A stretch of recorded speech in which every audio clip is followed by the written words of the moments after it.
The views and opinions of this podcast are solely our own and in no way meant to offend or upset anyone. We ad lib, paraphrase, and imitate to convey reviewed content only. It's a bit of a laugh. Enjoy! I'll be the last one left when the lights go out. I'm down to one last breath, but I can't stop now. We all fall down sometimes, yeah, but that's just life. So cross my heart and hope to die. Baby, I was born to fight the fear when I feel like dying. I'm trying to fly high, but I'm not a pilot, can't deny it. There's some days I feel idiotic, just a product of a system where you're lucky just to make. Hello everybody, welcome to episode 11 of series 3, What's the Script? The quintessentially Scottish movie review / comedy podcast. We think we're funny anyway, don't we, mate? Oh, I know, we're funny. I laugh at all the voices.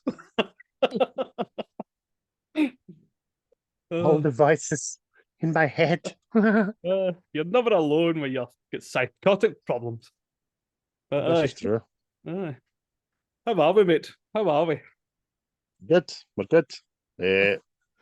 Just off the back of a 12-hour shift, right in about it, shorts and t-shirt on, quick wash of the buzz, coffee poured, and I'm ready to go, mate. I'm excited about this. This is your pick. Why don't you tell the people what we're doing today and why you picked it? Well, it's the Big Lebowski.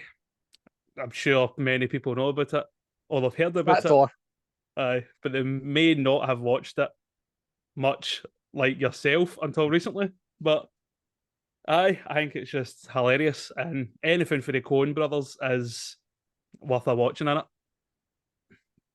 For the most part, I'd say 80% of their stuff's good. Then I've got a couple of right wacky things that you're after half an hour, I can't watch this, I'm turning it off. But that's on the small side. Most things they do are pretty damn smashing, I would say. Aye.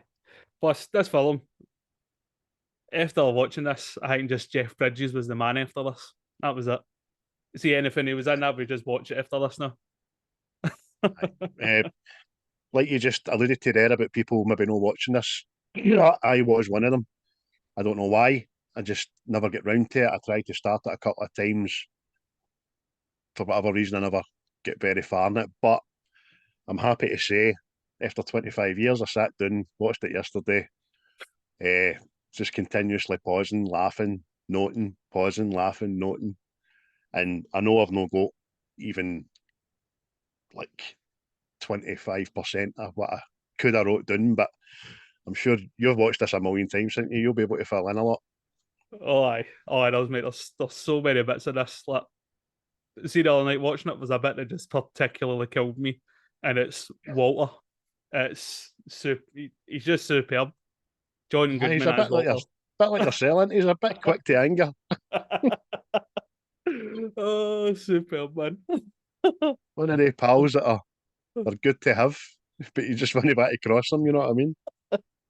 Yeah, well, that's just like your opinion, man. There's some shit going down, new information, and stuff on the agenda here. And brilliant.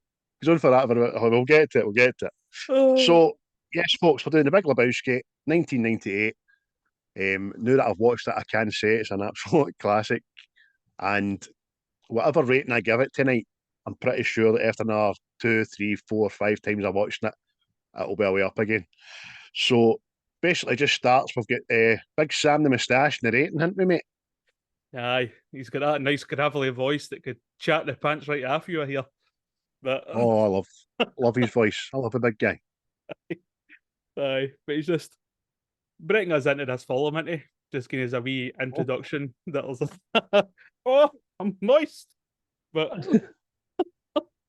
but aye, he's just bringing you into this story, isn't he? Telling you that somewhere out there's this guy, Big Jeff Lebowski. Aye. That's that. Because was it Sam? What's his second name again? What? Elliot, I'm sure it is.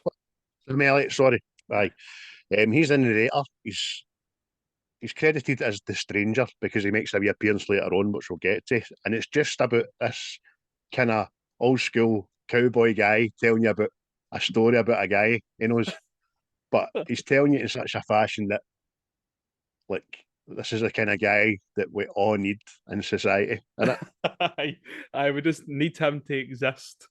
That he'll withstand the changes of time, but he'll remain the same person, isn't it? That's brilliant, man. And while he's telling you of it, we kind of get the landscape at LA at night, and then there's a wee tumbleweed just rolling down the street Aye, into the ocean. aye. But we end up in this supermarket, don't we? And it's just it's the Bold Lebowski, or the dude, as he is later called. But he's just jelly sandals, shorts, wearing his house coat and sunglasses, and it's just he just looks like a waster, doesn't he? That's it. And he's in there specifically to get milk, which will be more prevalent as the story goes on. But you instantly see this guy, he's a lazy bastard. You know, what does he need milk for? What's got him off his couch to go and get milk? You know what I mean? But we'll get to that. And then the wee cashier, the wee register in the supermarket's just giving him the evils, and he writes out a check for 69 cents, didn't he? Aye, mate. It's just how bad are things that he's writing a check for. Oh my god, man. But he eventually makes his way back to his house, doesn't he? And no sooner does he get into his house, he's attacked by these two ruffians. The day, man, he just accosted him as soon as he walks in the door. And do you know the first thing I thought of when I seen it? I went, "Oh, he's milk. Oh, he's milk." You went and bought that there. Oh, but and there's this guy, he's took him right to the toilet, hasn't he? And he's sticking his head down the toilet, demanding where this money is. Know what I mean? And he's just there's a couple of times he puts his head down this pan without letting him answer, isn't he? And then it gets to the point, he goes, "Right, Lebowski, where's the money?" And he goes, maybe you should put my head back down there. I might have seen it down there. Aye. So he's accomplished by this time in his kind of hallway, and he goes, "I know what'll make him talk." As if, and he just starts pissing on his rug, doesn't he? And this is where that bums him out, doesn't it? Oh, come on, man. No on the rug. See, the next bit, the other wee goon, he pulls out this bowling ball and he goes, "What the hell is this?" And just right off the cuff, well, obviously you're not a golfer. Aye, because he's, for all he's surprised by this, he's just very no taken aback by it. Even though it's nothing to, genuinely has nothing to do with him. Guy drops the bowling ball on his tiled flare, cracks all his tiles and all that, and he's still pissy about the rug, man. But his accomplice goes like, look, isn't this Lebowski guy meant to be a billionaire? Uh-huh. Look around. Does this look like the house of a millionaire? Oh, shit. Oh, mate, it's so good, man, isn't it? They just leave, didn't they? Aye. But that's where you just get the Big Lebowski, like the movie title, isn't it? No sooner we're at the bowling. And it's just like Steve Buscemi, who plays Donnie. And again, another thing I just found out today. See, every time Donnie is wearing a bowling shirt, it's never got his name on it. It's always got somebody else's name. And the one time the dude wears the bowling shirt at the end, it's got like Al or something on it, somebody else's name and all, for a totally different team. But the good wee Buscemi's part of the trio, right? But he's like the background of the trio, and he only chimes in with his opinion 3 matter of facts later, doesn't he? Aye. Shut the fuck up, Danny. Aye, because Donnie's up bowling, isn't he? He hits a strike, and he comes back to talk to the dude and Walter. But Walter's right on his case, isn't he? Like, weren't you listening to the dude's story, Danny? He says to him, like, "Danny, you're like a child that's walked into a movie." Piss down your rug, dude. And all he keeps saying about this rug is really tied the room together, man. This rug. Bro, he Oh, doesn't care about being assaulted, doesn't care about his milk, doesn't care about getting his head in the pan. Just my rug, man. I know. And then wee bit as a wee Donnie says, he goes like, they pissed on your rug, dude. Again, Walter. Donnie, you're out of your element. I know. And so the three of them seem to get out of sync. They're all talking together, but they're all out of sync with conversation. And they all have a go of saying, what the fuck are you talking about? To each other about 3 times, man. Oh, And you can mate. already see that big dot Walter, he's got a short fuse, the boy. Aye. Mate, it's so good, isn't it? But it comes down to the fact that as it Walter starts going, "Oh, that means there's a rich Lebowski out there. You need to go to this rich Lebowski and get justice for your rug." And Donnie goes like that. Hey, that's your name, dude. Shut the fuck up, Donnie. See that, man? See just that chemistry there, mate. It's superb, man. Oh, So we're hardly into the film, and we've got a plan hatched to get like some compensation for what's just happened to the dude. And they find out that there's a millionaire that's quite prominent in the valley, and his name's also Lebowski. So he says, I'm going to go get a rug off this guy, man, or go and get some compensation, which is obviously a tremendous idea. You know what I mean? oh. Aye. Then that's right away we're introduced to Rich Lebowski's manservant, isn't we? Who's obviously Philip Seymour Hoffman, and it's just he he's only in it a wee bit at all, and he's funny, isn't he? Know what I mean? Aye. I've always gravitated towards him. I didn't know till a wee while ago that, I'd say a wee while ago, maybe 5, 6 years ago, that he like died, drugs and all that. I was like, fucking hell, he was at his game, wasn't he? Aye. Oh, mate, but aye, he plays a wee snivelling gopher, doesn't he? Aye. He's absolutely besotted with his employer, Aye. and he's showing the dude. They're kind of in this kind of waiting area, all his awards and photographs, and with the president, Nancy Reagan, and all that. Aye. This is a fabulous piece, Mr. Dude. So no, like, this is the key to the city and all that, isn't it? And the dude's like touching stuff, and he's going, mustn't touch. That's right. Oh, So but he keeps calling Mr. Lebowski when he gets in to see him, doesn't he? And he's like, look, people call me the dude. That's my name, the dude, or his dudeness, or El Dude Reno. aye. They're not getting it, but But this other big Lebowski, isn't it? He just thinks Lebowski's like like your usual like rich guy. You're a bum. You're just here for a handout. Know what I mean? Let's see. Look, midway through the tirade, the dude just goes, "Oh no, man, here," and he puts these sunglasses on. And he's like, "Oh, aye. super, So if it's special powers to shut him up.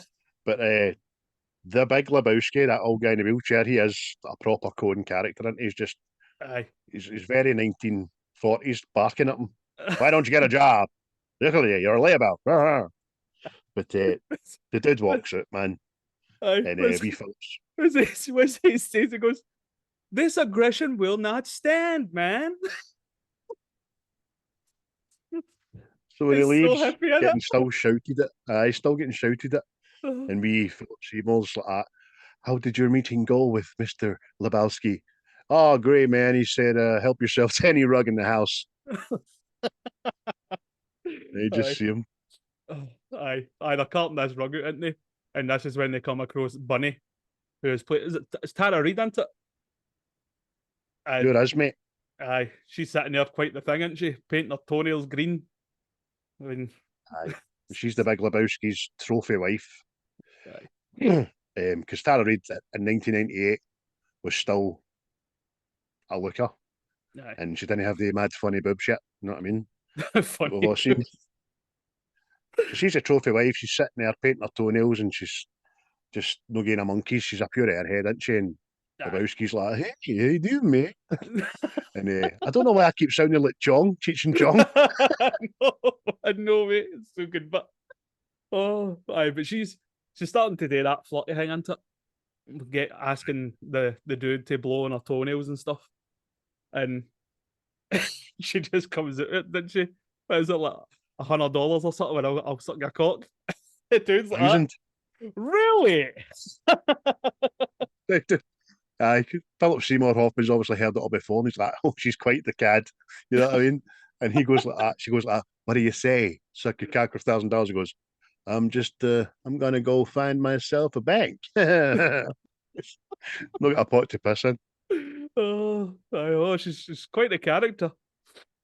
Oh, but Exciting, we're at the bowling alley again, aren't we? The wee Doug. Walter's got the wee Doug man for his ex-wife. this is the thing, Walter comes in with this. What is it? Was it a Shih Tzu or something like Neyline's enemy, wasn't it? Pomeranian. Aye, Pomeranian. Tiny Doug. Aye. Tiny Doug. Aye. But it turns out that Walter is watching his ex-wife's Doug while she's away on holiday with her new man.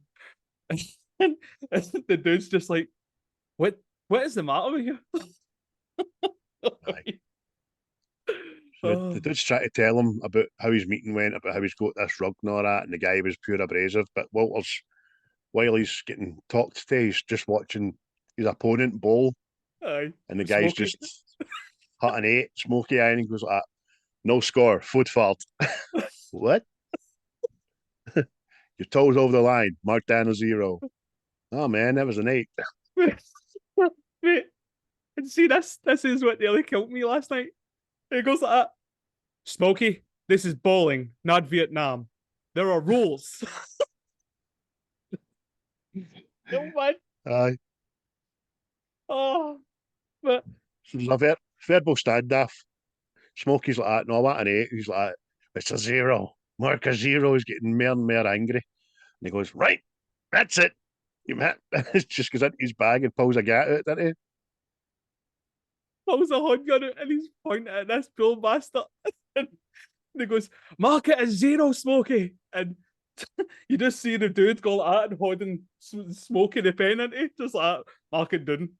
Oh my god, man. It's just see the character of Walter, man, he's just superb. And see after he marks it down as a 0. He sits back down and he goes, it's a league game, Smokey. Aye. If I might have let it go, if it was a wee friendly, but hey, come on. So they walk out to the car park, out to the dude's car. Dude's getting him, what the hell, man? You can't just go around doing that sort of thing. And they sit down and have a perfectly fucking mad conversation. And all the while in the background, the police have arrived and they don't care or notice that, you know. Like the dude's at him, Walter, would you just calm down? Calm the fuck down. And Walter's just doing that wee boy thing. Calmer than you. Aye. Like in the window. Calmer than you. Oh, but again, cuts back to the dude's house, isn't it? And he's wee creepy landlords at the door. And he's like, what is it? Dude, I finally got that place. I wanted to do my dance choreography. You know what I mean? He's like, would you mind coming along and give me some notes? Oh, I'll be there, man. And he also uses it as a segue into, and tomorrow is the 29th. He goes, it's just rent day, you know what I mean? Maybe just don't even come, just put it under my door. Yeah, man. No bother. But he gets a phone call, doesn't he, for the Big Lebowski and that they need his help. And no sooner he's back here at the Big Lebowski's mansion, isn't he? See this or no, by the way? The Big Lebowski's sitting in front of the fire. Aye. I thought it was, obviously I've not seen this, you have. When Philip Seymour Hoffman's walking him in, he's like, look, just, he's in quite a bad way and all that, and he's, do you know what I mean? And then you see him sitting at the fire with a big shawl, and I was like, is he dying or what? What's happening? I know. He starts getting pure, like, into the grainy of everything, didn't he? I suppose you're surprised to see a grown man cry. A strong man. Well, I assure you, sir, these tears are real. And what's happened is, long and short it, his trophy wife has been kidnapped, and he hands the dude the ransom note. They want $1 million, didn't they? Aye. And they want the dude to be the courier for it, didn't they? They want him to dairy meat, get bunny back. You know what I mean? But And just for you people out there listening, courier is actually pronounced courier. Yeah, courier. you know. What's a courier? I don't Is that know. one of fucking the cause fanboys? I'm a courier. Oh, a new bank courier. But aye. But that's it, isn't it? They want him to be the courier. Fucking Yes, that well done, mate. aye. Proud of you. Aye. And then again, cut right back to the bowling, and this is where you see John Turturro, man. Oh, mate. Smashing into Aye. He's in smashing. it for less than what 10 minutes of this whole film, mate, and it's super. Oh, easy. Easy, Oh. man. I was lucky he's in it for less than 4. That's one scene's his longest scene. And it's just you just see bits of this guy before you see who it is, and it's purple shoes, purple socks, purple everything he's wearing purple in it. Aye. He's got all the jewellery on. He's got one long pinky fingernail and all that. It's painted a different colour for the rest. Oh, I hate that, man. And the music in the background's the mariachi Mexican version of Hotel California. Mate. And it just eventually pans up when you see who it is. But the next thing he's got his bowling ball up beside his face. And then he just starts tonguing it like a fucking whistle. Right. Oh, mate. And he bowls a strike. Excuse me. And his name's Jesus. He's like the kingpin of that kind of time in that bowling alley. But all the while he's getting the dude's talking about him, Walter starts talking about him. Goes like, yep, he may be that guy, but he's a sex offender. It's not heard this before, you know. Oh, What? A what? A what, man? Yep, touched a little 8-year-old boy. Had to go around the whole community, knocking on doors, telling them who he was. I know you say don't think this flashback, didn't he? That he's gone door to door in this neighbourhood to tell everybody he's a sex offender. And he opens the door to this big bully mechanic guy, didn't he?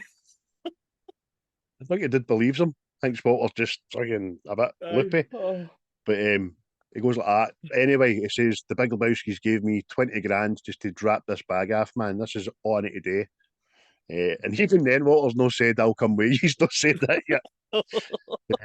So Jesus comes out and talks to him, didn't he? Like fucking Al Pacino in Scarface. Him, you wanna be fucked in the ass, man? Oh, man. He does, didn't he? Just tells into the freedom, didn't he? We're going to do yous. We're going to annihilate yous, not that, right? And without saying a word. This is the only person Walter doesn't argue back with, by the way. You know what I mean? Aye. But after he said his piece and he's walking away with his team, he just looks to the dude and goes, sex offender dude. 8-year-old boys, dude. Oh, brilliant. But so the next thing, dude's listening to his fucking Walkman on the flare and gets just rattled in the curtain, doesn't he? Aye. This is how mental this is. He's listening to bowling playoffs for like the year before, I take it. You know what I mean? All you're hearing is pins getting clattered. I know, and he recognises what kind of whatever it is. He's like, slumming it until he gets Dillion right in the curtain. By who we know not who. Aye. So good, man. It's enough to knock him out that much that it sends him into a pure trippy dream, doesn't it? Him flying. This is one of the first like kind of dream sequences in it. That he's flying out this tune and some woman that he doesn't know is flying away on his rug. It's he's got his mad blanket look his face, man. He's just looking down. It's like LA at night time, and then he gets his bowling ball, and he's still flying, and then the bowling ball also becomes heavy and heads for the deck, doesn't he? Aye, brings him crashing back to Earth, and then he wakes up in the same place he was, except his rug is away, and I can see him feeling about, going, "Oh man!"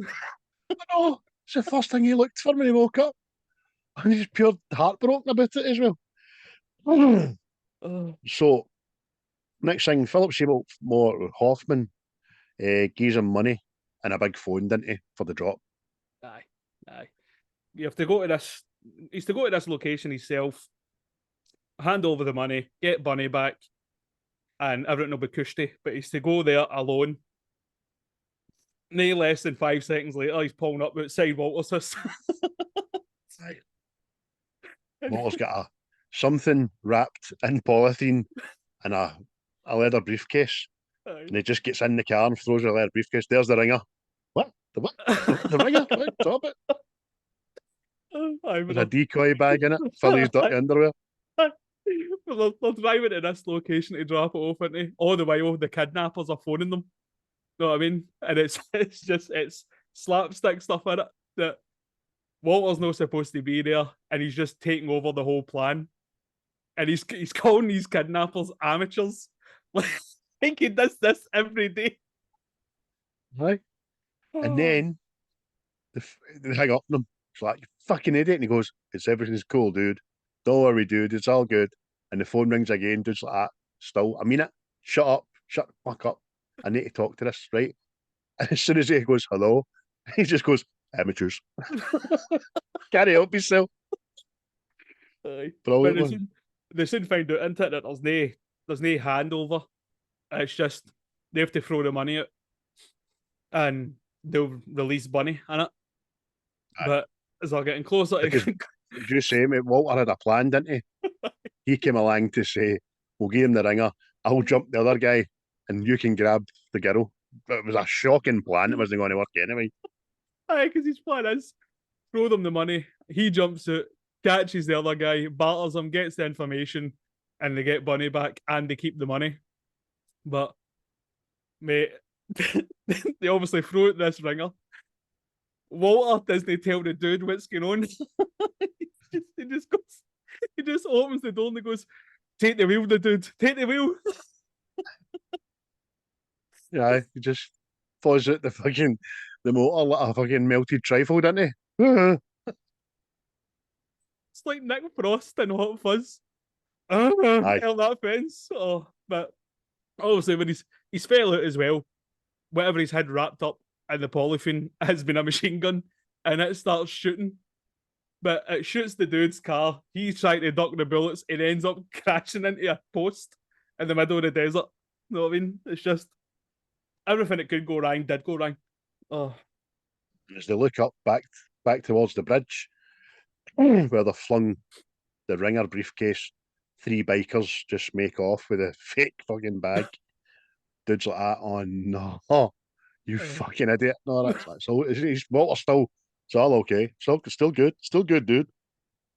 Because let's go bowling. The next thing they're back at the bowling alley. You know what I mean? The phone's ringing. The dude isn't answering, and Donnie eventually shows up, didn't he? He's like, oh, all right, lads, let's get on. And it's the first thing he said, Walter, shut the fuck up, Danny. So the dude's kind of freaking out, and the bowling fixtures have come through, haven't they? Aye. Oh, mate. And that's how I hang on to it. He starts going, we're not playing Saturday. I don't do anything for the Shabbos. I don't roll on Shabbat. What? Oh, mate. What do you mean you don't do anything? I don't do nothing. Don't answer the phone. Don't drive my car. I drive you, but don't work. No, dude. I don't roll on no Shabbat. Oh, mate. But see when they're leaving the bowling alley as well, that's when Donnie finds out that they've done the drop-offs to the exchange. And Donnie goes at him, oh, aye, I forgot about that. How did it go, guys? And Walter goes, it went great, Danny.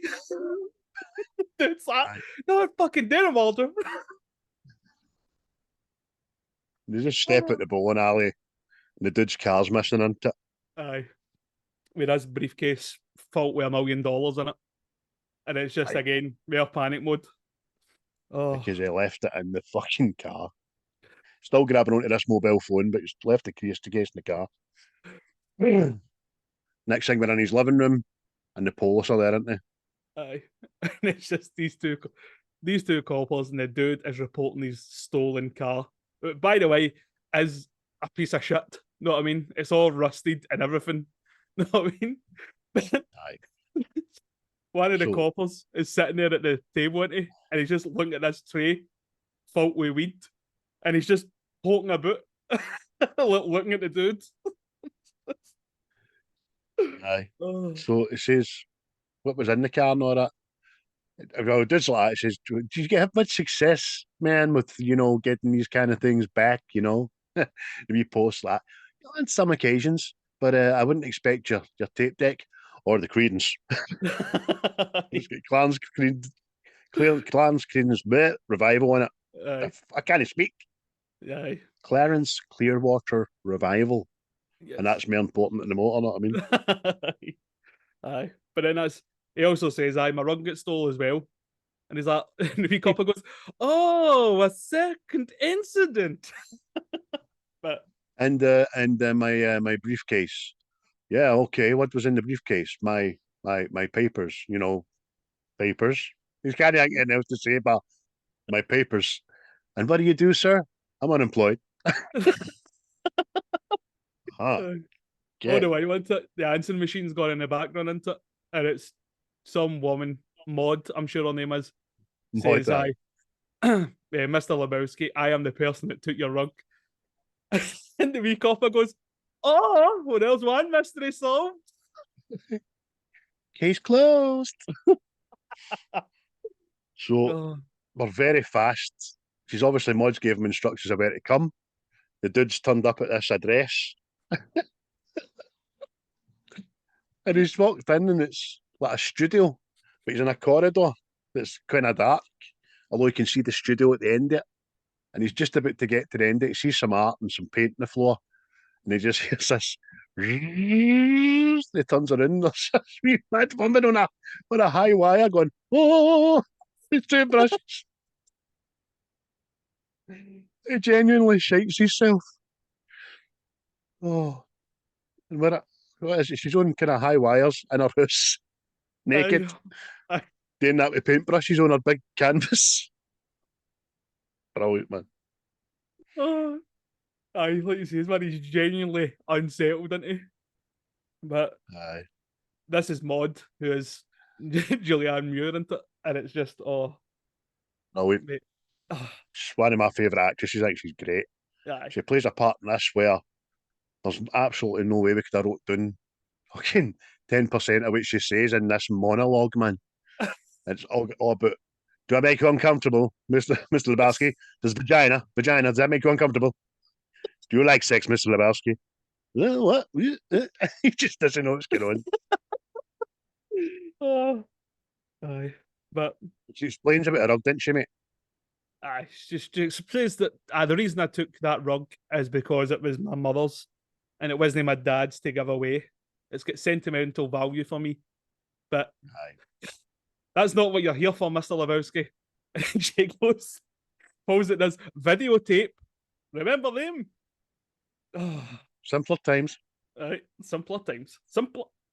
And she puts in this video, and it's all it's a porn video, isn't it? Aye. An old, I nearly said snuff movie. That's totally different. It's so I heard. Yeah, Oh, that's an old blue movie on VHS, all grainy and shit.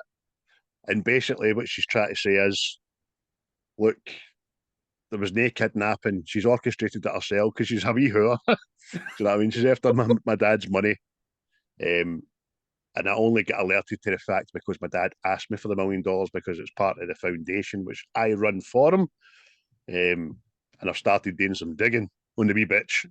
aye, that's it, isn't it? And you see Bunny and one of these nihilists in the porn video, you know what I mean? He's the plumber that's coming out to fix something. Oh, With his big tool. And aye. what's the name of the film? Log jamming. Oh, Oh, no, man. But that's it, isn't it? So Maud makes the dude a deal into it. Get that £1 million back and she'll give him 10% of it. Know what I mean? aye. And the job's a good one. Aye. We later find out that he can't do sums either because he gets offered the same deal with somebody else. 10% of a million, $10,000. Goddamn, man. So he's getting drove back to his house by a limo driver. He's he's like a cabbie, ain't he, a mad wise guy. I just everything's terrible in life, isn't it? And it's right up the dude's street, isn't it? Just yeah, man. Yeah, just life goes on, man. Life goes on. He's sitting in the back of this limo, legs up and all that, made himself a white Russian, Aye. which as we now know is his favourite beverage, which is why he was out in the first place getting them out, obviously. With his wee jelly sandals on. But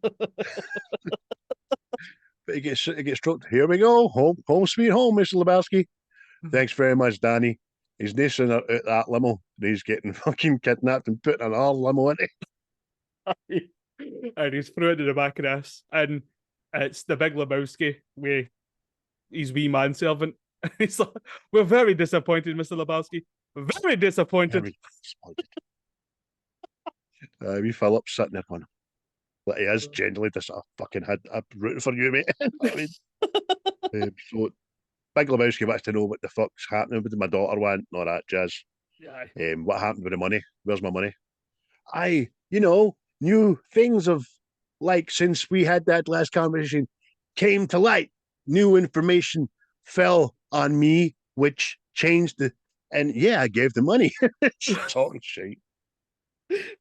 But it's just to the point, isn't it, that if the dude says to the Big Lebowski that, well, I think your trophy wife is just looking for more money, and then the next thing is they hand him this envelope. But while the dude's opening this envelope, the Big Lebowski says to him, "I'm going to tell the kidnappers you stole the money, and they need to come get the money off you, and anything they do to her is going to happen to you tenfold." And no sooner, the dude pulls the dude pulls out this wee tiny pinky toe with green nail polish, like that. Aye, which was what Bunny was putting on the first time he met her. Aye. So by all intents and purposes, he's been given Bunny's baby toe, which is meant to have been sent by the kidnappers, obviously, which puts his theory that she kidnapped herself into fucking disarray. Aye. So he's talking to Donnie, man, about the toe. And Donnie's just no phased. He's like, toe? I can get your toe. You want a toe? I'll get your toe. I can get your toe by 3 o'clock this afternoon. Want a toe? Oh, and every opportunity he starts going on about stuff, doesn't he? And he's like, "Come on, man, keep your voice down." He's like, "I'll shout if I want. I fought for this country. Many men died with their faces in the mud." Every time. Oh. Even when the wee waitress comes over, can you keep your voice down? This is a family establishment. Family establishment? I know good men that died with their face in the mud so I could drink this coffee in your family establishment. But the dude has had enough. He's like, "I'm going, I'm leaving, man." Big Walter's just left his cell and he's like, "I'm not going." Enjoy my coffee. Mm-hmm. The next thing, cuts to the dude. It's bath time, isn't it? He's just in the bath. He's got candles lit. He's playing whale music or whale sounds with wee tweezers with this wee tiny joint. And mate, it's just, see Jeff Bridges is acting here at all, by the way. He's like obviously smoking this wee joint, and the voice recorder comes on again, isn't it? And it's, "Hello, Mr. Lebowski, this is the such and such police. We found your car." And he goes, "Far out, man." And he's listening to, we should say a noise, listening to whale noises. So in the back, just aye. Just get this wee bit of good news. Far out, man. Next thing his fucking door comes in.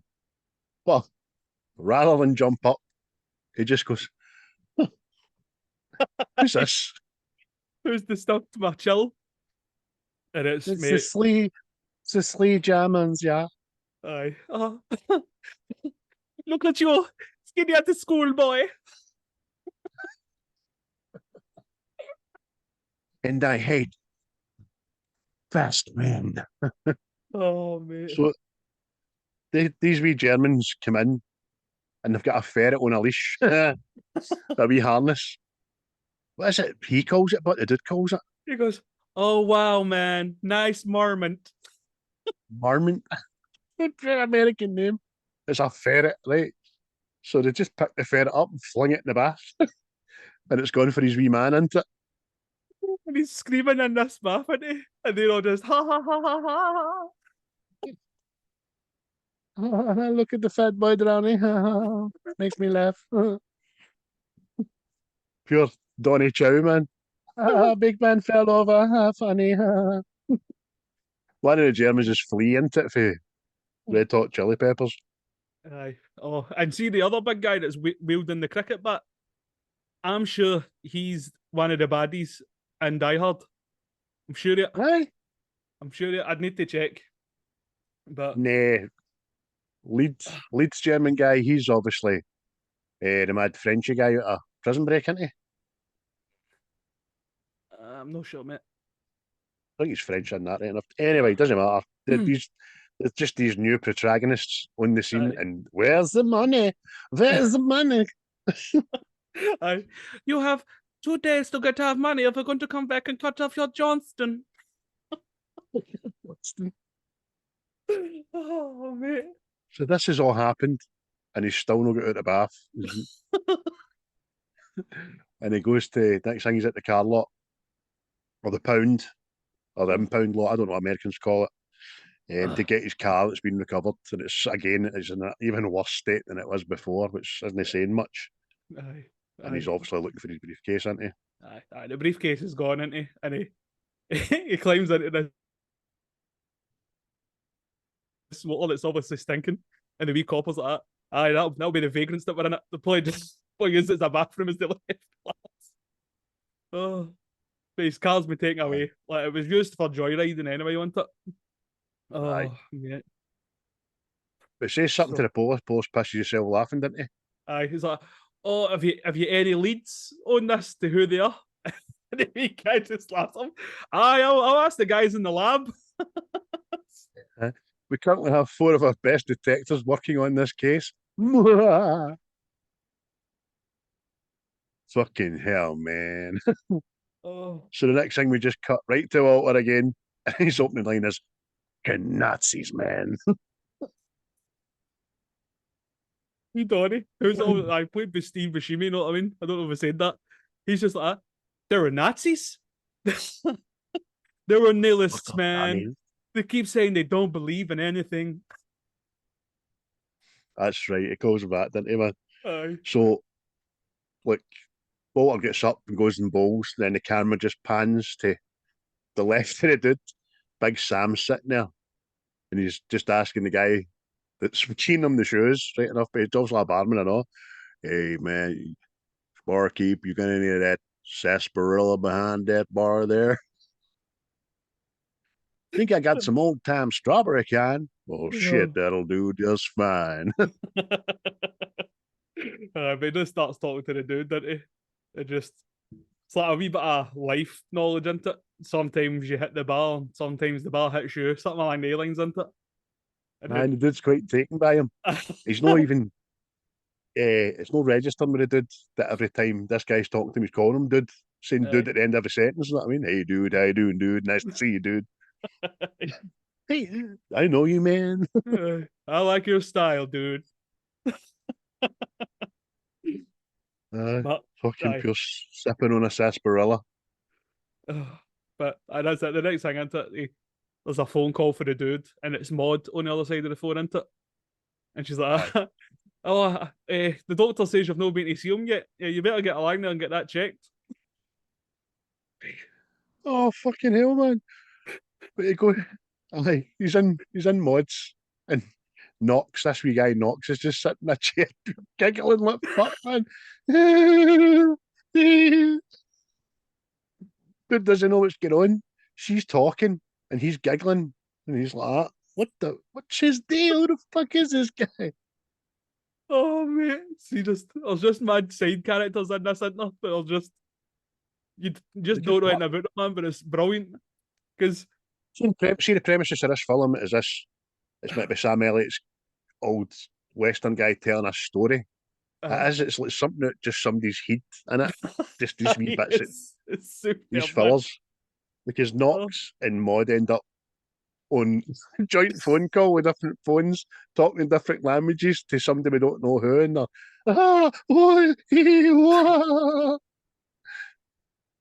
dude's fucking, I'm out of here, man.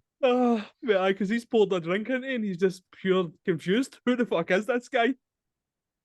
Oh, it's so good, man. And that's when they find out that these nihilists were also a band called Autobahn.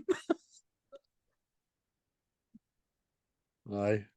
Named after the German motorway, you know what I mean? She goes, if you look over my private collection, you may find one of the LPs. And he does it, looks at it and sees it, and as it's pure 80s, like red shirt, black tie, Russian Hitler's image. The dude also goes and sees his doctor, doesn't he? And he's getting his ears checked and all that. And he goes, okay, dude, drop your trousers. He's like, no, she hit me up here. And he's like, I see, drop your trousers. Do you know what I thought? Because see if this says drop your trousers, the next thing you see him in his car, like, yeah, banging the ceiling. I thought I thought he was gay, and the doctor had sex with him. I was like, why is he so happy, man? He's about to get his jaw checked out, and he's been asked to drop his kegs, and now he's fucking. Oh mate, but he's next thing you see at it, he's slamming his horn off the roof of his car.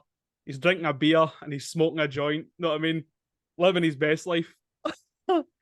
Oh, but he drops the blunt into and he's fucking buzz. Because he starts getting aware of this Volkswagen Beetle that's stalking him, into, and he goes to flick the joint out the window. The window's shut, bounces back in and starts burning him in the balls. And he pulls the beer at it to put it out. You know what I mean? It's just really high pitched screams, fucking brilliant, man. It's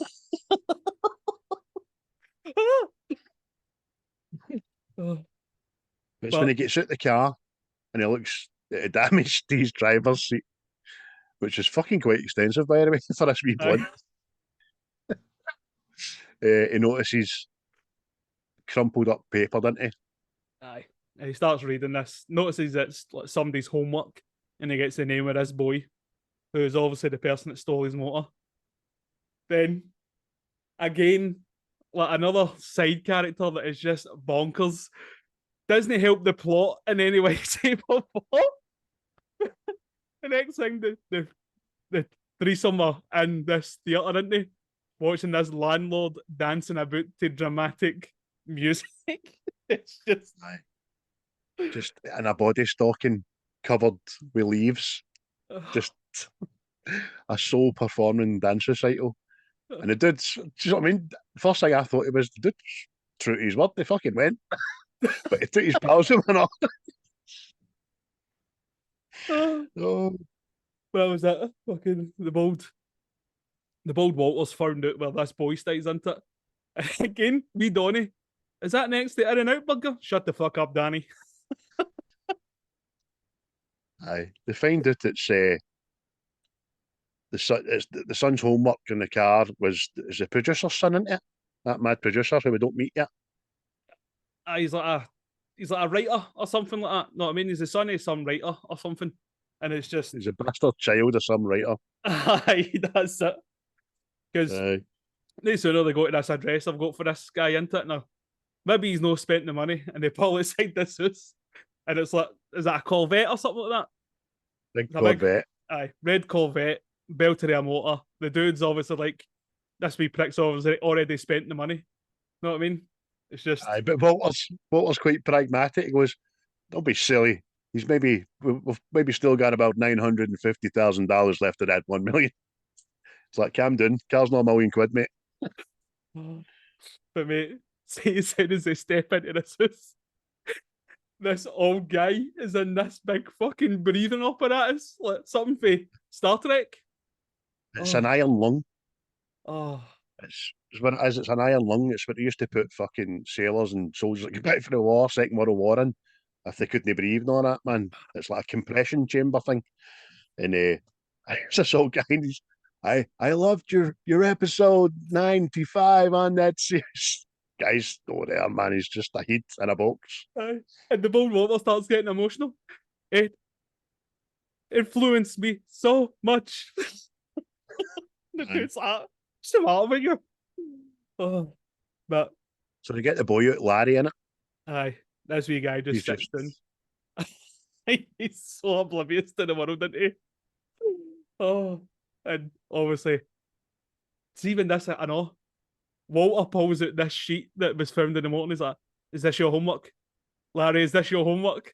And he just keeps repeating that and repeating it to the point the dude's like, we know it's his fucking homework. What did you do with the money? So then Walter changes tact and says, do you know what happens to people that fuck other people in the ass? He keeps saying it. The wee boy's no flinching at all. So Walter's had enough, goes, that's it. I warned you. I warned you what was going to happen to people that fuck strangers in the ass. And he goes away out to the Corvette, doesn't he? Just sets about it. He goes and gets his crowbar and he's stuck. This is what happens when you fuck a stranger in the ass, Larry. Larry, you're killing your father, Larry. By the way, goes to town on this motor, doesn't he? Aye, severely sets about it, doesn't he? Oh, and then out an area, fucking Ron Jeremy looking fucker with a bathrobe. I knew you were going to say that. I knew it. I knew Aye. I just bought it yesterday. Oh my god, mate. And then Walter goes through the big hard man. I'm sorry. Aye.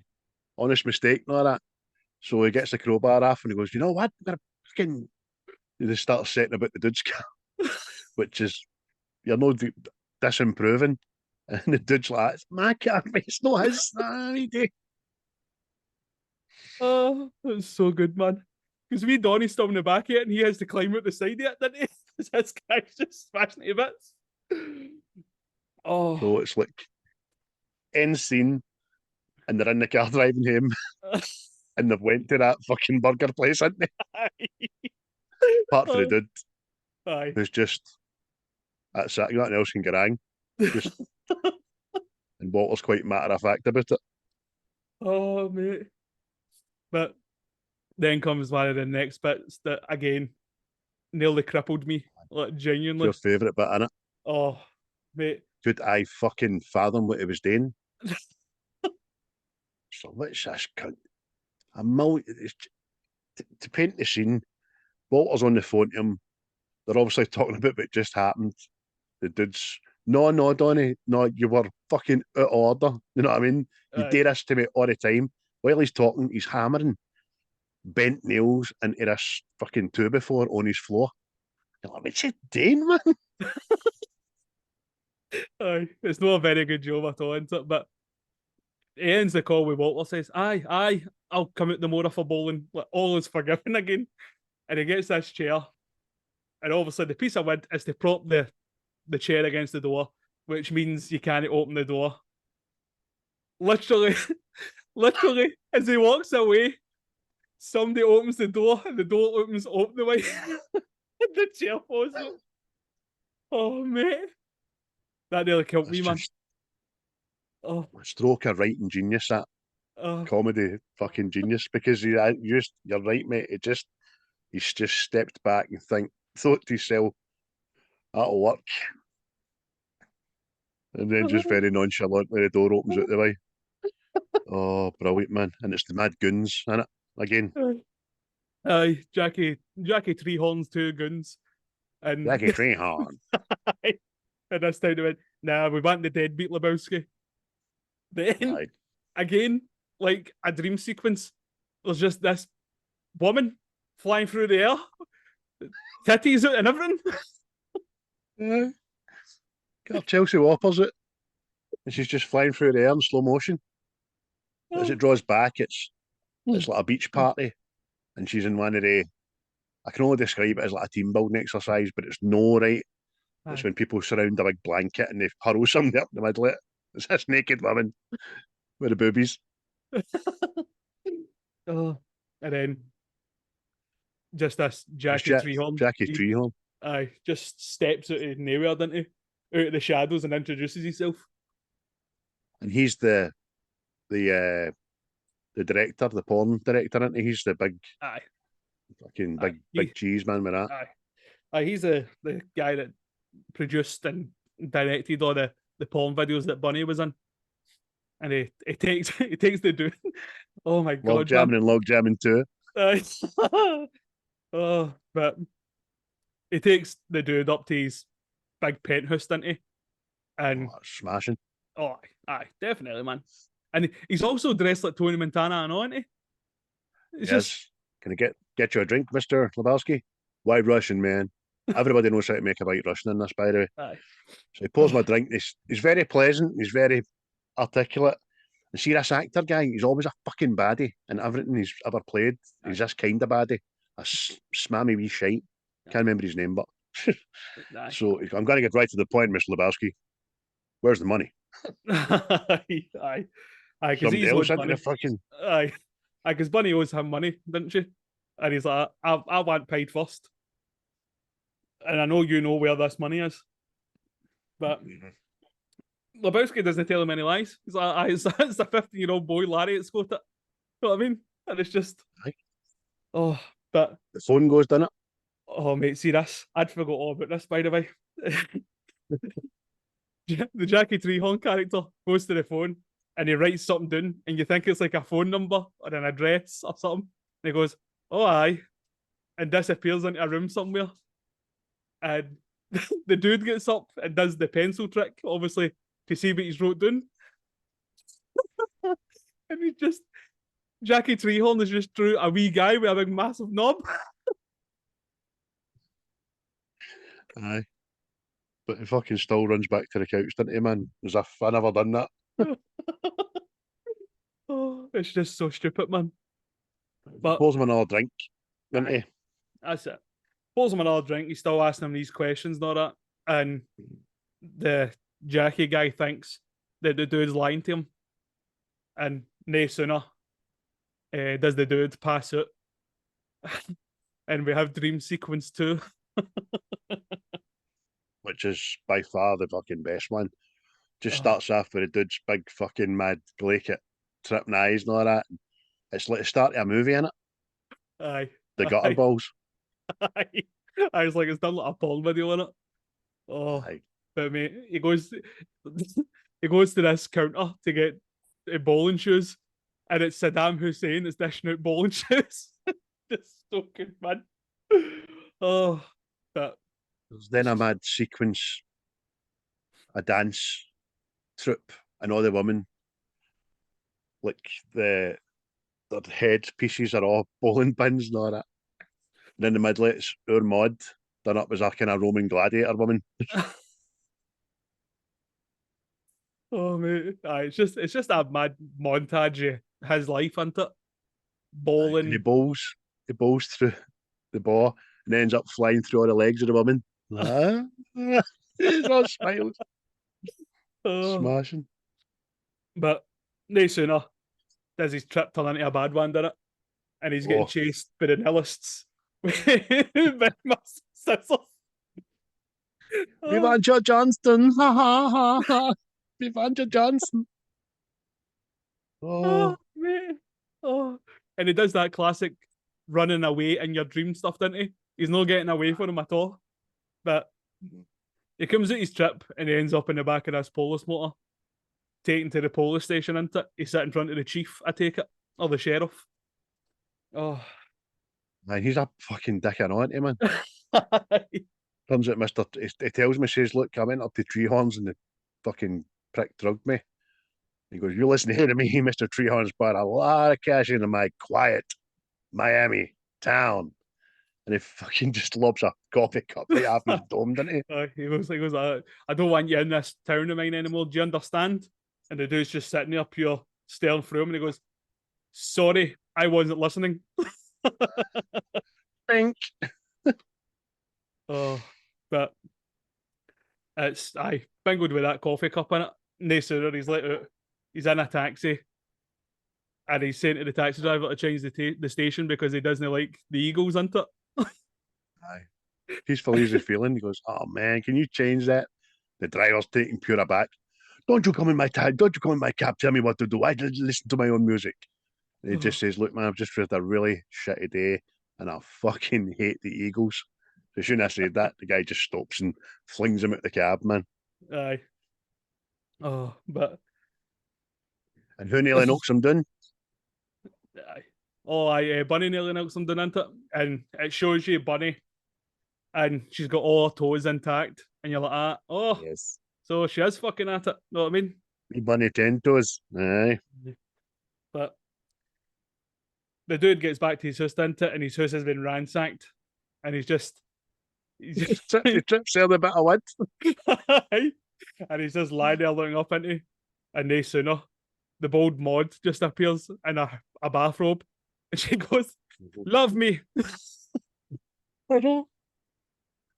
Jeffrey, love me. Okay, yeah. Just drops her kicks, man. So the next thing, they're lying in bed after the deed, just talking about shit. She's like, "Tell me something about yourself, Jeffrey."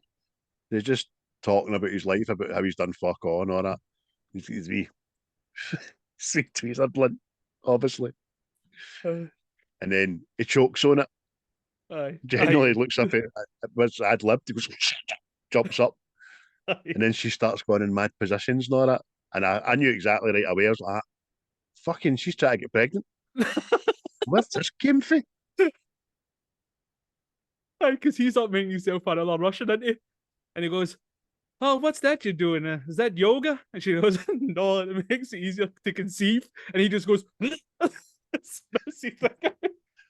can I just with the fatherhood thing, but she stops him right there and she goes, "Look, I'm not looking for somebody I'm actually looking for somebody that's not going to be actively involved in being a father or help me raise a child. I just want a child."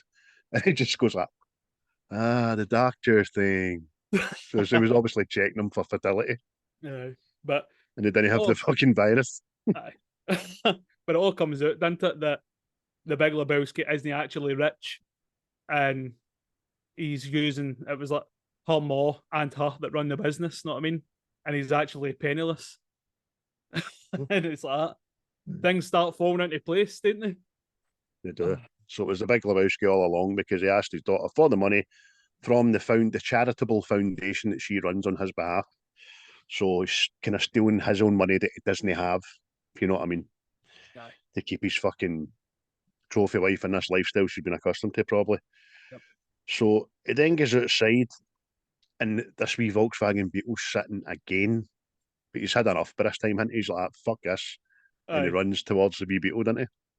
He pulls this guy out and confronts him, and it's turns out the guy's a PI, and he's actually looking for Bunny as well because she's a runaway. It just adds layers and layers to this, doesn't it?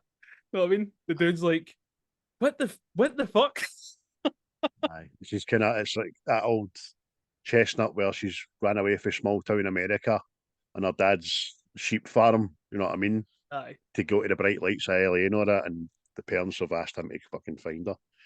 So we end up just a wee cut scene to a diner, and the Germans are in there, aren't they? With a lassie, a German lassie. And they're ordering fucking stupid. "I'll have the soup, yeah. Special of the day, pumpernickel." And it pans into their female companion's toe, which is missing. It's gone, isn't it? But the dude has worked out that there was no money for Bunny at all, wasn't there? No? He's Columbo'd the fucking lot it now, man. He's went from, "Hey man," to just one more thing. You know, sir, my wife. Oh dear. But the dude and Walter end up confronting the Big Lebowski, didn't they? How there was no money in this briefcase. He wanted rid of his wife. Aye, just before that, but he's on the phone to Walter telling him all this. He goes, "Come and get me." "No, man, the Sabbath. I only come out in emergencies on the Sabbath, whatever it's called. This is an emergency, man." And the next thing you know, Walters drove him to Big Lebowski's house, didn't he? And it turns out that there was no money at all. He wanted this £1 million for himself, and there was none for. Walter just goes to Walter mode, didn't he? You son of a bitch! I bet this motherfucker can walk. I've seen a lot of spinals. This fucker can walk. He's a faker. Oh, mate. He lifts the guy out his wheelchair. Stand up, you bastard! Lets him go, and he just fucking crumples, man.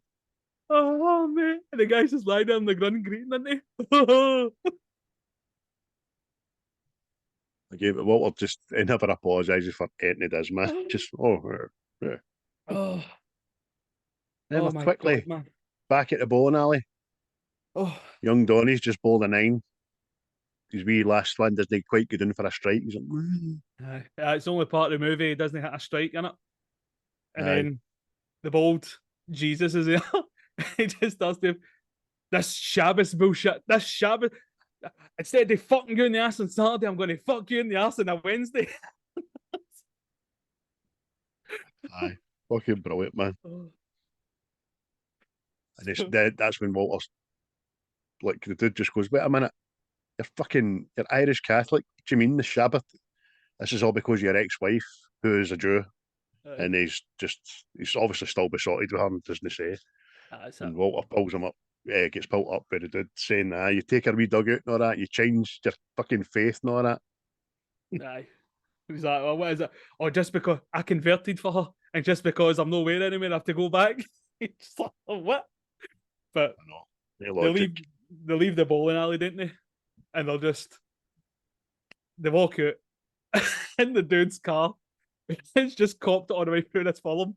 Is now being burnt out with these nihilists into it. There's one story there with a samurai sword. There's one story with a ghetto blast. No, he brought music. It's going to fuck you up, yeah? It's going to fuck you up. You want some? Oh, mate. Walter's fucking up for it, and he's Begbie. He's just, yep, let's do this shit. Aye, just one word. Well, it turns out that they still think the money's out there, isn't it? Because they've no tipple to it, so they weren't in on anything at all. They were out for it. They are late to the party, but they're still getting schoolboys, yeah? But the dude sets it all out into it, and then they settle for, all right, we'll take all the money you've got in your pocket right now then. One of them goes, but my girlfriend, she lost her toe. It is not fair. Anyway, fucking in this melee, Walter has threw a bowling ball full pelt at Flea's chest. Just like crushed his chest, man. He actually plays that soreness really well on the ground. Like, can't he breathe? Because it does, doesn't it? It just ends off a mad scrap, and Walter bites the lead nihilist's ear off, and that's right. Aye. Eventually knocks the other one out. I know, didn't he? He hits him with something, and in the melee, Donnie's lying on the deck, isn't it? And they think the dude goes like, they shot Donnie. Nobody's got a gun. Fired. No, you're okay. You're okay, dude. There was no guns fired at this fight. Donnie's just lying on the deck. So the next thing you know, we're in the mortuary, aren't we? The dude and Walter are sitting down for the funeral director, who's come out with the bill for Donnie. Aye. And it's just, they're up there to collect his ashes, aren't they? And they're like, the wee guys up, we have the urn. And Walter's just being affronted by it. And he's like, it's $180. He's like, just because we're grieving doesn't mean we're suckers, damn it. Aye, but the wee funeral director's trying to keep his cool on. He's like, it's the most thrifty of our items to transport his remains. No, what do you mean most thrifty? Well, they range up to $5,000 for it. I'm not paying it. Aye. But long story short, they leave with Donnie in a coffee can, didn't they, man? Aye. And they go to this. They go to the ocean. And Walter, he starts saying Donnie's final remembrance into it. you were an avid surfer and all that. You, you died. A lot, didn't he? Donnie done a lot. He's that. He's that. And then what is it he says? He goes, and you were cut down in your prime. Well, so many young men who died face down in the mud. Vietnam for a war we had no right being at, and all that kind of jazz. And now I release you back to what you love best. And obviously empties a coffee can. It blows right back. Oh, yeah, the dude, man, he just doesn't flinch. He's just like, this is the fucking icing on my cake, man. Oh, mate. And he's like, Walter turns around and he goes, oh, sorry, dude. I didn't. And that's just that the dude loses it, didn't he? What the fuck was that? Was my fucking, I was ending myself. What the fuck is wrong with you? Yeah, what was that shit about Vietnam? It fucking nothing to do with Vietnam. Okay, man. Calm down, dude. Aye, but it just ends with a wee cuddle into it. With Walter going, fuck it, man. Let's go bowling into it. So we're back to the bowling alley. Which, by the way, we don't actually see the dude bowling. He doesn't bowl once. Doesn't he? Good point, mate. But the dude ends up at the bar, doesn't he? And he ends up speaking with a cowboy again. Big Sam. How'd you do, dude? So the dude, his last line is walking away. They have a wee back and forth. It's just much to do about nothing. But he says, you're going to be all right and all that. And the dude just turns around and says, the dude will abide. Aye. And then it's when Sam goes into his, by the way, single camera shot montage monologue. It's fucking excellent. Doesn't mean much about nothing, but it's good.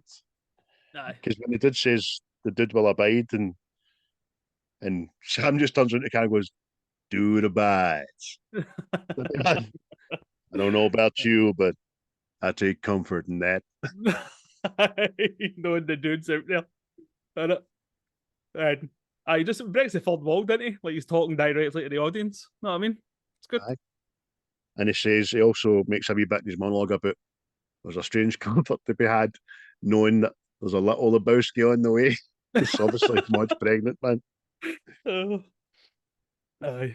He's like, I don't know what to see Donnie go, but aye, as if he just watched the film ways, isn't it, man? I didn't keep kind of the young Danny going, but there's the breaks, know what I mean? And then that's just breaks into the end titles and the music, man, which I can't even remember. I think it might be Clarence Clearwater Revival. Well, I can't remember, but and that was the Big Lebowski, which we've tried to do justice, but it's one of the films, mate, for me anyway. If I haven't watched it the first time, I can't just say any more than if you've not seen it, please go and see it. Not go and see it, please see it somehow. It's definitely one everybody has to see. You know what I mean? It's not just one of them. Everybody's saying it because it's the thing to say. It's good, man. It's one of them you really need to watch it because there's a lot of the stuff in this. See just the faces and the way it's acted and the monologues and stuff. It's good. The way. But it's good, man. It's good. Just you need to watch it. You need to see there's slight things in it that will make you laugh at certain things. Well, you know what I mean. But it's good. And there's no rhyme or reason to it. It's a fake kidnap ransom film with a bum and his pals. It's a good funny film, man. It's great. Thoroughly enjoyed it. What are you giving it? Yeah, I'll get a 9 out of 10. It's good, man. 9? Aye. Good shout, mate. I will give it at this stage an 8 anyway. Aye. Yeah, but I'm quite sure I'm going to enjoy it again a good few more times before I leave this mortal coil. But you're right. Jeff Bridges is superb. It's a kind of I took his character as a severe take on what happened to his character in Tron, because he was a bit fucking fancy free and all that kind of stuff. But see, John Goodman, aye, there's not a lot that he's done. He's poor in at all, isn't there? He's a very underrated actor, by the way. Aye, solid right across the board. Know what I mean? That Somebody this that is came one off of the best ones. an American sitcom. Aye, exactly. But like he says, mate, everything he's done, he does well. He plays a. Have you seen Flight? Aye, Denzel Washington, and he's his drug dealer. Kind of same character a wee bit in it. Aye, it's played the same way, isn't it? But he's good, man. Everybody's good in it. No, I mean, there's no bad act in it. It's just everything fits well, everything's perfect. There's just enough of everything in it to make it brilliant. Aye. There's comedy, and it's just superseded with daftness. That you just, I felt myself going like, "Fuck's happening here now? What's this? Why does she want to get pregnant?" But aye, brilliant. And my wee Glaswegianism, as I said at the start, will be Fat Thor. I'll just say, big work shy bastard. He's a kind of, there's a bit of, I think there's a bit of the dude that we, as guys, would all love to be, would all aspire to be, with just no getting our monkeys, fuck about anything, no answering to anybody, having no responsibilities, but having them all, just no caring about them. Exactly. That's well written. It's definitely, it's now my favourite Coen Brothers film. Definitely. Definitely, mate. So there we go, folks. That was episode 11 of series 3. What's the script? Hope you enjoyed it as much as we did. Go and watch the bloody film, for Christ's sake, I implore you. And thanks everybody that's still keeping liking and sharing and managing to follow us onto Threads, which is slowly building. Chris has got us back on the good pods. We're on something else as well. Hold on, I'll tell you. We are on Kyoshi, which I've not got a fucking clue how it works. It's just no, again, something that's something we're on. And then you got us on something else, didn't you? Aye, something Gatakama or something, I don't know. Well, I'll need to stop. Well, I'll need to stop, man. There's only so many hours in a day. There's only so many things you can ask people to watch or listen to you on, but we do appreciate everybody that does. Again, it's Spotify and YouTube are our bread and butter, and we're still enjoying it, so that's good. Yes. Well, cheery bye, everyone. Thanks for listening. Right, we're off. Cheery bye. Because the Rangers are getting beat here too, man. Just noticed. Oh well. I'll go and watch the end of it. Cheery bye. I'll be the last one left when the lights go out. I'm down to one last breath, but I can't stop now. We all fall down sometimes, yeah, but that's just life. So cross my heart and hope to die. Baby, I was born to fight the fear when I feel like dying. I'm trying to fly high, but I'm not a pilot, can't deny it. There's some days I feel idiotic, just a product of a system where you're lucky just to